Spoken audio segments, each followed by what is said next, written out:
Okay, we had one of the craziest endings to a football game you'll ever see. Now, these two teams, the Dolphins can kind of talk themselves into it at 4-7.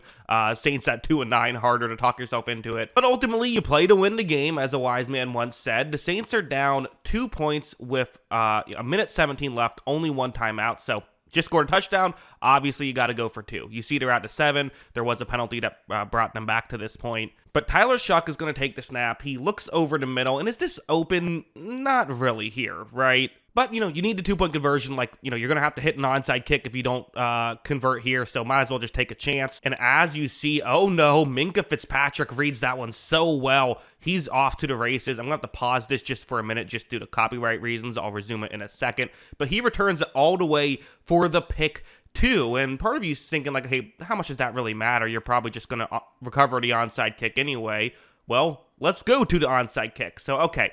Currently down 4 points now instead of 2. The Saints are going to kick it. It's a perfect kick going right towards that 10-yard line. But also watch Jalen Waddle on this play. He, quite frankly, is not doing what you want him to do in this situation. You have to charge the ball. Everyone else has to block. The job is to block and trust that Jalen Waddle is going to recover this ball if it goes 10 yards past the line. Sometimes when it's right at that 10-yard mark, guys get a little bit cautious because if it doesn't go 10 yards, just don't touch it. The Saints can't touch it before it reaches 10 yards. So if you don't touch it and it doesn't go 10 yards, you're guaranteed to get possession. But when it's right at there, you don't want to touch it too early and give them a chance because once you touch it, the kicking team can recover it. Ultimately, he's too cautious. A Saints player dives on it. But now there's the question of, did the ball go 10 yards? Because you see he kind of dives on it right at that 10-yard mark, and it's really hard to say. You see, here is a situation where the ball goes, it bounces up, and it's right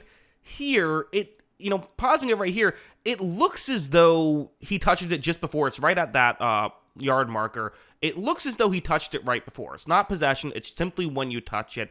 But they said that due to the angle of the camera, you can't say definitively.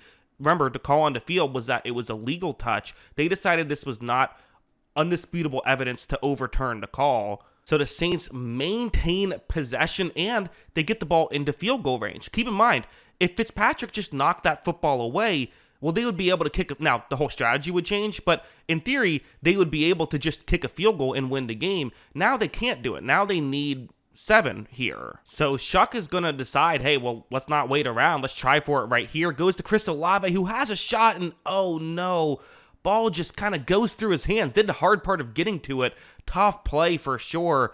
But man, that was an opportunity to get the 7 points you need to go up 3. They ultimately aren't able to convert there. Then on the 4th down and 1, again, got to go for it. You can't kick the field goal here. That does no good. You're still down a point thanks to Fitzpatrick's play. So they decide to go for it. Ultimately, they run the tush push, which that was just not a very well done job by the Saints there. And the Miami Dolphins hold on and survive to go up to 5-7. You have to wonder how things could have been different if Fitzpatrick didn't get that 2-point attempt.